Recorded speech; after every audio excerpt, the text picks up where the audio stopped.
জানিয়ে দেব আজকের সর্বশেষ আপডেট বাংলা সংবাদ। প্রথমেই শিরোনাম, এবার শেখ হাসিনা দেশে ফিরতেছেন, সমন্বয়কদের ফাঁসি হবে নিশ্চিত। শেখ হাসিনা আসবে, বাংলাদেশ আসবে। শেখ হাসিনা হঠাৎ করে বাংলাদেশে ঢুকছেন। লুকিয়ে থাকা, আত্মগোপনে থাকা আওয়ামী লীগের যে সকল নেতাকর্মী আছে তারা সবাই গর্ত থেকে বের হয়ে আসছে। এনসিপি নেতাকর্মীরা সবাই দৌড়াদৌড়ি করতেছে পালানোর জন্য। জামাত এবং শিবিরের মধ্যে আতঙ্ক দেখা দিবে। সরকার অনেকেই হয়তো বিশেষ ফ্লাইট নিয়ে পালানোর চেষ্টা করবে। আর যারা থাইকা যাবে অথবা অনেকে বিদেশে চলে যাবে, শেখ হাসিনা ফিরে আসার পরে তিনি তাদেরকে বিদেশ থেকে আনবেন, বিচার করবেন। কাউকে বুঝতে না দিয়ে, এনসিপিকে দিয়ে প্রফেসর ইউনূস নির্বাচন রাজনীতির সব হিসাব নিকাশ ঘুরিয়ে দিচ্ছেন, 360 ডিগ্রি উল্টে দিচ্ছেন। বাংলাদেশের রাজনীতির খেলা অনেক গভীরে পৌঁছে গিয়েছে। যেগুলো খালি চোখে দেখেন ওটা একটা শো।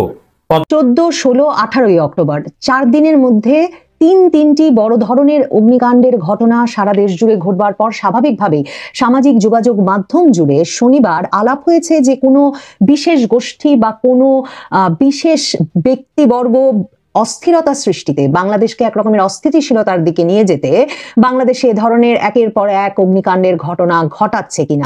তাহলে এই যে একটা নিউজ গতকালকে থেকে সোশ্যাল মিডিয়াতে ভাইরাল, আওয়ামী লীগ যার হাত দিয়ে বাংলাদেশের মানুষের রক্তে রঞ্জিত হয়েছে, আহত হয়েছে, শহীদ হয়েছে এবং অন্যতম কারিগর ছিল চুপ্পু, সেই চুপ্পুর মধ্য দিয়ে হাতের সাইন দিয়ে এনসিপি বাংলাদেশে কোনো জুলাই সনদের সাইন মানবে না। এসে যে আইন শৃঙ্খলা বাহিনী রয়েছে তারা যদি নিরাপত্তা না দিতে না পারে তাহলে আমরা মনে করি বাংলাদেশে একটি ক্রেডিবল ইলেকশন হওয়া পসিবল না।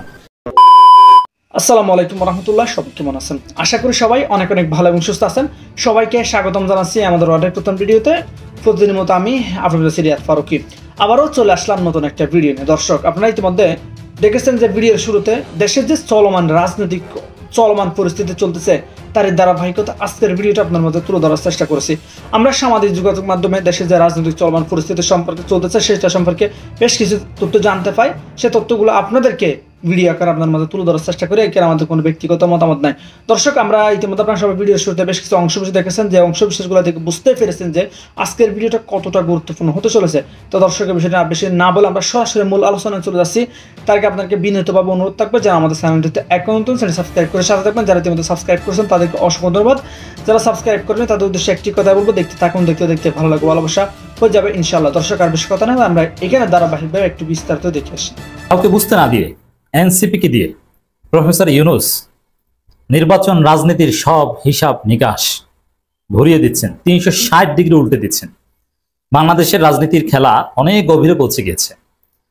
যেগুলো খালি চোখে দেখেন ওটা একটা শো, পর্দার অন্তরালের খেলা আলাদা।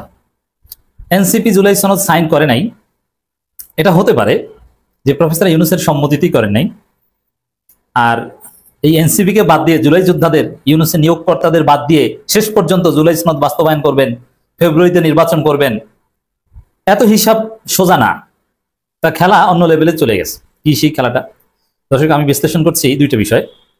একটা হচ্ছে যে এনসিপির একটা প্রতিনিধি দল নির্বাচন কমিশন অফিসে তাদের সাথে সাক্ষাৎ করতে গিয়েছিল।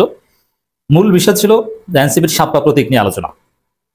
সেই বৈঠক থেকে বের হয়ে নাসিরউদ্দিন পাটোয়ারি সাংবাদিকদের সাথে কথা বলেছেন, নানান প্রশ্ন উত্তর দিয়েছেন, হাটে হাড়ি ভেঙে দিয়েছেন, অনেক কিছু বের হয়ে গেছে। যদিও অযাচিতভাবে জামাত ইসলামের বিরুদ্ধে কয়েকটা শব্দ চয়ন করেছেন, এতে কিছু আসে যায় না। এনসিপির ছেলেরা জামাতের বিরুদ্ধে বললে কিছু আসে যায় না। এই বিষয়টা একটু ক্লিয়ার করে নি। এনসিপির অনেকে জামাতের বিরুদ্ধে বলবে, এটা কিচ্ছু হয় না। আপনার চাকসু রাকসুতে দেখেছেন যে ওরা শিবিরের বিরুদ্ধে, জামাতের বিরুদ্ধে নাহিদ ইসলাম বলুক আর মাহফুজ বলুক, ওতে কিচ্ছু হয় না, ওরা জয় বাংলা হয়ে যায়। এখন জামাতের পলিসিটা এনসিপির ক্ষেত্রে কি হওয়া দরকার, আমার দর্শকরা যাতে ভুল না বুঝেন এটা ক্লিয়ার করি।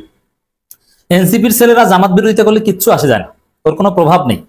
এনসিপির ছেলেদের অনেক ক্ষেত্রেই জনগণ বাটপার মনে করে, জুলাই রাক্ষস মনে করে। কিন্তু জামাতকে যেটা করতে হবে, যে এনসিপির যে ভালো গুণগুলো আছে এগুলো ব্যবহার করে নতুন বাংলাদেশ গড়তে যা করার দরকার করতে হবে। যেমন এনসিপি উল্টাপাল্টা যাই বলুক, আওয়ামী লীগ নিষিদ্ধ আন্দোলনের সময় জামাত প্রশ্নে অনেক উল্টাপাল্টা আচরণ, জাতীয় সঙ্গীত নিয়ে অনেক কিছু করেছে, হোয়াট এভার। এতে জামাত শিবিরে কিছু হয়েছে? কোনো কিছু ছিঁড়ে নাই। কিন্তু ওই এনসিপির ডাকে জামাত ছাড়া দিয়ে আওয়ামী লীগ নিষিদ্ধ তো হয়েছে, এটা তো একটা বড় অ্যাচিভমেন্ট। আসল কাজ তো হয়েছে, জামাতের লাভ, জামাত চেয়েছে আওয়ামী লীগ নিষিদ্ধ, এটা হয়েছে। এখন জাতীয় পার্টি নিষিদ্ধ জামাতের 5 দফার মধ্যে আছে। এখন এটা যদি এনসিপির মাধ্যমে কোনোভাবে লোক সাপ্লাই দিয়ে করা যায়, ভালো, সমস্যা কি? ওরা জামাতকে গালি দেয়, দেখো, ওতে কিছু আসে যায় না। কিন্তু ওদের মাধ্যমে সহজে অনেক কিছু করানো যায়। যেমন এনসিপি চাইলেই শাহবাগ অবরোধ কিংবা যমুনা ঘেরাও করতে পারে, জামাত চাইলেই এটা করতে পারবে না। জামাতের শক্তি আছে কিন্তু এটা করতে পারবে না, অনেক সীমাবদ্ধতা আছে। তো এই কারণে এনসিপি এটা করবে, জামাত সহযোগিতা করবে। ওরা নাসিরউদ্দিন পাটোয়ারি এই জামাত 10% কিছু কথাবার্তা বলেছে উল্টাপাল্টা, ওগুলো বলুক, ওতে কিছু আসে যায় না, এটা কোনো গুরুত্ব আমি দিতে চাই না। কিন্তু খেলাটা যে লেভেলে পৌঁছে গেছে দর্শক, এটা খুব মজার এবং ইন্টারেস্টিং। সেটা হচ্ছে এনসিপি নাসিরউদ্দিন পাটোয়ারি যে কথাগুলো বলেছেন নির্বাচন কমিশন থেকে বের হয়ে, তার সরল অর্থ হচ্ছে ফেব্রুয়ারিতে কোনো নির্বাচনের পরিবেশ নাই, ফেব্রুয়ারিতে নির্বাচন হবে না, আর জুলাই সনদের আইনি ভিত্তি দিতেই হবে, কোনো উপায় নেই। ওইসব স্বাক্ষরের নাটক করলে হবে না, জুলাই সনদের আইনি ভিত্তি দিতে হবে। আর দেশে ষড়যন্ত্র চলছে, বিভিন্ন জায়গায় আগুন লাগছে, ফেসিবাদের দোসররা এখনো সক্রিয়, এখন পর্যন্ত দেশ আওয়ামী মুক্ত হয়নি, ফেসিবাদ মুক্ত হয়নি। এই পরিবেশে ফেব্রুয়ারিতে কিসের নির্বাচন? নির্বাচনের পরিবেশ আছে? নেই। নির্বাচন কমিশন দালাল কমিশন, নির্বাচন কমিশন বিএনপির দালাল, নির্বাচন কমিশনে কেউ কেউ আছে ডিজিএফআই দালাল। যদিও নাসিরউদ্দিন পাটোয়ারি জামাতপন্থী কেউ আছে বলেও ইঙ্গিত দিয়েছেন, কিন্তু জামাতপন্থী কেউ নাই, সব বিএনপি নিয়ে নিয়েছে। 14, 16, 18 অক্টোবর 4 দিনের মধ্যে তিনটি বড় ধরনের অগ্নিকাণ্ডের ঘটনা সারা দেশ জুড়ে ঘটবার পর স্বাভাবিকভাবেই সামাজিক যোগাযোগ মাধ্যম জুড়ে শনিবার আলাপ হয়েছে যে কোনো বিশেষ গোষ্ঠী বা কোনো বিশেষ ব্যক্তিবর্গ অস্থিরতা সৃষ্টিতে, বাংলাদেশকে এক রকমের অস্থিতিশীলতার দিকে নিয়ে যেতে বাংলাদেশে এ ধরনের একের পর এক অগ্নিকাণ্ডের ঘটনা ঘটাচ্ছে কিনা। মিরপুরের রূপনগরে রাসায়নিক কারখানা এবং পোশাক কারখানায় আগুনে 16 জন শ্রমিক নিহত হয়েছেন। কয়েকদিন ধরে এমনকি এখনো সেই ধোঁয়া এবং রাসায়নিকের গন্ধ ভেসে বেড়াচ্ছে। সেই এলাকায় এমন খবর আসছে 17 ঘন্টা চেষ্টায় চট্টগ্রাম ইপিজেড এর আগুন নেভাতে হয়েছে 16 তারিখ। আর 18 অক্টোবর ঘন্টার পর ঘন্টার ফায়ার ব্রিগেডের 37টি ইউনিট, বিজিবি, সেনাবাহিনী, নৌবাহিনী, বিমান বাহিনীর যৌথ প্রচেষ্টায় বিমানবন্দরের আগুন নিয়ন্ত্রণ করা যায়নি এবং অনেক ঘন্টা ধরে বিমানবন্দর বন্ধ রাখতে হয়েছে, ফ্লাইট ওঠানামা বন্ধ রাখতে হয়েছে। কাজেই নাশকতা আছে কিনা, কোনো বিশেষ কারণে বাংলাদেশের রাষ্ট্রীয় গুরুত্বপূর্ণ স্থাপনা কেপিআই বিমানবন্দরের ভেতরে এত বড় দুর্ঘটনা, অগ্নি দুর্ঘটনার ঘটনা ঘটতে পারলো কিনা, এগুলো নিয়ে যখন সামাজিক যোগাযোগ মাধ্যমে আলাপ চলছে, তখন সরকারের তরফেও, অন্তর্বর্তীকালীন সরকারের তরফেও সেই বিতর্ককে বেশ উস্কে দিয়ে এমন বিবৃতি দেওয়া হয়েছে যে নাশকতার বিশ্বাসযোগ্য প্রমাণ পেলে দৃঢ় পদক্ষেপ নেওয়া হবে। অন্তর্বর্তী সরকারের পক্ষ থেকে রাত 9:45টার দিকে এক বিবৃতিতে বলা হয় যে কোনো অপরাধমূলক কর্মকাণ্ড বা উস্কানির মাধ্যমে জনজীবন ও রাজনৈতিক প্রক্রিয়াকে বিঘ্নিত করার সুযোগ দেওয়া হবে না। দেশের বিভিন্ন স্থানে সম্প্রতি সংঘটিত একাধিক অগ্নিকাণ্ডের ঘটনায় জনমনে যে উদ্বেগ সৃষ্টি হয়েছে, অন্তর্বর্তী সরকার তা গভীরভাবে অবগত। আমরা সকল নাগরিককে আশ্বস্ত করতে চাই, নিরাপত্তা সংস্থাগুলো প্রতিটি ঘটনা গভীরভাবে তদন্ত করছে এবং মানুষের জীবন ও সম্পদ সুরক্ষায় সর্বোচ্চ সতর্কতা অবলম্বন করছে। সরকার আরো বলে যে আমরা স্পষ্ট করে বলতে চাই, যদি এসব অগ্নিকাণ্ড নাশকতা হিসেবে প্রমাণিত হয় এবং এর উদ্দেশ্য যদি জনমনে আতঙ্ক বা বিভাজন সৃষ্টি করা হয়, তবে তারা সফল হবে কেবল তখনই যখন আমরা ভয়কে আমাদের বিবেচনা ও দৃঢ়তার উপর প্রাধান্য দিতে থাকবো। এবং সরকারের পক্ষ থেকে বলা হয়েছে যে আমরা ঐক্য, সংযম ও দৃঢ় সংকল্প নিয়ে আমাদের গণতন্ত্রের উত্তরণের পথে যে কোনো হুমকির মোকাবিলা করব, আমাদের ভয় পাওয়ার কিছু নেই। আপনারা যদি আমাকে জিজ্ঞেস করেন, অন্তর্বর্তী সরকারের এই বিবৃতি পড়ে সত্যি আমি ভয় পেয়েছি যে তার মানে অন্তর্বর্তী সরকারের ভেতরে কি সত্যি এই আশঙ্কা এবং এই সন্দেহ এতটাই তীব্রভাবে আছে যে এই আলাপটা সামাজিক যোগাযোগ মাধ্যমে হচ্ছে, এই ভয়টা তাদের ভেতরে এতই তীব্রভাবে আছে যে আমাদের ভয় পাওয়ার কিছু নেই এবং ঐক্য যাতে বিনষ্ট করতে পারে না পারে কোনো নাশকতা সৃষ্টিকারী পক্ষ, এরকম করে বিবৃতি দিতে হলো। কারণ দেখেন, কার্গো ভিলেজে আগুন, স্বাভাবিকভাবেই যদিও রাষ্ট্রীয় গুরুত্বপূর্ণ স্থাপনায় কিভাবে এভাবে আগুন ঘটতে পারলো তা নিয়ে আলাপ চলছে, কিন্তু অনেকে আবার সামাজিক যোগাযোগ মাধ্যমে এটাও মনে করাচ্ছেন যে ইউনূস সরকারের আমলে রাষ্ট্রীয় গুরুত্বপূর্ণ স্থাপনা মানে কি পয়েন্ট ইনস্টলেশন কেপিআই স্থাপনায় এটাই কিন্তু প্রথম আগুনের ঘটনা নয়। আমরা হয়তো এই ইউনূস সরকারের ঘটনাবহুল 1 বছরের বেশি সময়কার শাসনামলে অনেক কিছুই ভুলতে বসেছি, কিন্তু গত ডিসেম্বরের 26 তারিখ গভীর রাতে রাত 2টার দিকে সচিবালয় মানে বাংলাদেশের প্রশাসনের প্রাণকেন্দ্র সচিবালয়ে কিন্তু আগুন জ্বলে উঠেছিল এবং সেই আগুনও কিন্তু প্রায় পরের দিন পর্যন্ত নেভানো যায় নাই। সারা রাতভর তো আগুন নিয়ন্ত্রণের চেষ্টা করেছেই, পরের দিন সকাল পর্যন্ত নেভানো যায় নাই। এবং সেই সচিবালয়ে যে আগুন লেগেছিল সেটা যেন তেন ভবনে লাগে নাই, এমন এক ভবনে লেগেছিল যেখানে 5টি মন্ত্রণালয় ছিল, 9তলা ভবনে, এবং 19টা ইউনিট, এমন আগুন যে 19টা ইউনিট রাতভর কাজ করে পরের দিন সকাল পর্যন্ত কাজ করে ওই আগুনকে নিয়ন্ত্রণে এনেছিল। এবং ওই ভবনের 4 তলায় স্থানীয় সরকার, পল্লী উন্নয়ন, সমবায় মন্ত্রণালয়, সড়ক পরিবহন, সেতু, ডাক টেলিযোগাযোগ মন্ত্রণালয়, যুব ক্রীড়া মন্ত্রণালয়, শ্রম কর্মসংস্থান মন্ত্রণালয় ছিল। এবং এসব মন্ত্রণালয়ের সব নথিপত্র, মানে আপনারা ভাবেন আগের সরকারের আমলের এবং এই বর্তমান সরকারের শুরুর দিককার সময়ের সব নথিপত্র, কম্পিউটার ও আসবাব পুড়ে ছাই হয়ে গেছে বলে তখন আমাদেরকে জানানো হয়েছিল। ওই সময়ও কিন্তু দেখেন অন্তর্বর্তীকালীন সরকারের ঘনিষ্ঠ সার্জিস আলমরা তো তখন ভীষণভাবে সচিবালয়ে উপস্থিত, তারা তখন পদায়ন মোটামুটি সচিবালয়ে উপস্থিত থেকে করেন।